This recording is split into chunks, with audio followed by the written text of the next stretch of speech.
بسم اللہ الرحمن الرحیم۔ امام محمد رحمۃ اللہ علیہ امام شافعی رحمۃ اللہ علیہ کے استاد بنے ہیں۔ امام شافعی رحمۃ اللہ علیہ فرماتے ہیں کہ مجھے امام محمد رحمۃ اللہ علیہ کے پاس ایک رات گزرنے کا موقع ملا۔ فرماتے ہیں کہ عشاء کے بعد چراغ کے سامنے کتاب کھولی اور اس میں سے کچھ پڑھا، پھر چراغ بجھا دیا اور لیٹ گئے۔ تھوڑی دیر کے بعد اٹھے، چراغ جلایا، پھر کتاب دیکھی اور پھر لیٹ گئے۔ پھر تھوڑی دیر کے بعد اٹھے، چراغ جلایا، کتاب دیکھی، پھر لیٹ گئے۔ فرماتے ہیں کہ میں ساری رات جاگا اور میں نے گنا کہ انہوں نے ایک رات میں 17 مرتبہ اٹھ کر چراغ جلایا۔ اب سوچئے کہ وہ سوئے کہاں۔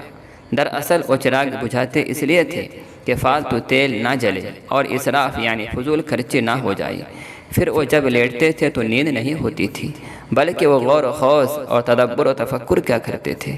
فرماتے ہیں کہ جب صبح اٹھے تو میں نے عرض کیا، حضرت آپ رات کو 17 مرتبہ اٹھے تھے، آپ کتنا سوئے ہوں گے؟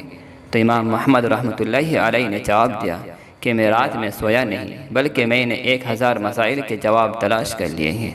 اللہ اکبر۔